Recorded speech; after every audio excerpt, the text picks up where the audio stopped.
Господин, это не вирус. Это системная петля. Дайте мне всего 2 минуты за тем компьютером, и все заработает. Охрана расхохоталась. Какой-то уличный мальчишка будет учить нас Айте. Вышвырните его вон.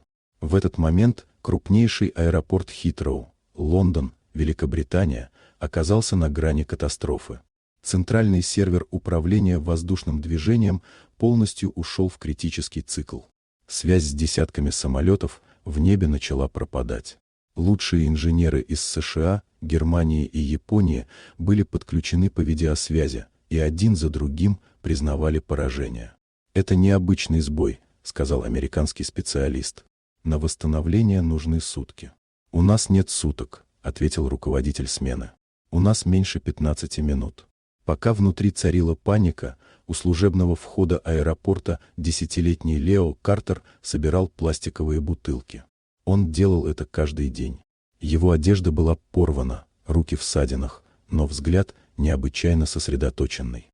Лео увидел на огромном табло красный код ошибки и замер. «Logic Gate Shutdown», — прошептал он.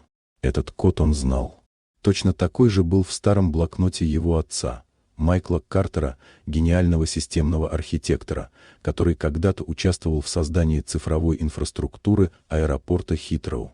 После его загадочной гибели семья оказалась на улице, а все заслуги и бизнес перешли к младшему брату Майкла, Ричарду Картеру. Лео бросился домой, вытащил потрепанный блокнот и запомнил нужные строки. Через несколько минут он снова был у аэропорта. «Если меня не пустят внутрь, самолеты столкнутся», — сказал он охране дрожащим, но твердым голосом. «Убирайся», — ответили ему.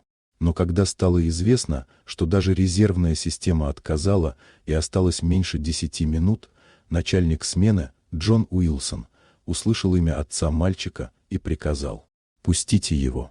В серверной комнате, где находились суперкомпьютеры стоимостью сотни миллионов фунтов, рядом с элитными инженерами сел босоногий ребенок.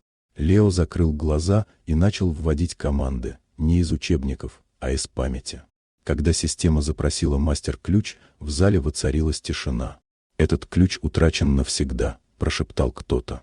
Лео ввел комбинацию, дату рождения матери и номер первого патента отца. Экран мигнул. «Access granted». Через секунды сервер перезапустился. Связь с самолетами восстановилась. Пилоты один за другим подтверждали посадку. Катастрофа была предотвращена. Но на этом все не закончилось. Система автоматически открыла скрытый файл. На экране появилось видеосообщение от Майкла Картера, записанное перед смертью. В нем он прямо обвинял своего брата Ричарда в саботаже и покушении, а также прикрепил банковские переводы, записи разговоров и технические доказательства. Данные тут же были отправлены в Скотленд-Ярд. Ричарда арестовали прямо в аэропорту. Через несколько дней Лео и его мать вернулись не в роскошный дом, а в ту же бедную квартиру, но уже по собственному выбору. Семья официально была признана законными владельцами доли в инфраструктурной компании аэропорта.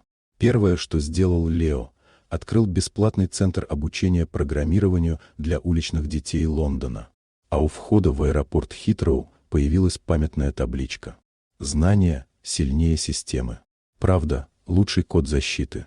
История мальчика, который собирал мусор, а спас тысячи жизней, стала напоминанием. Иногда ключ к будущему лежит там, где его меньше всего ждут.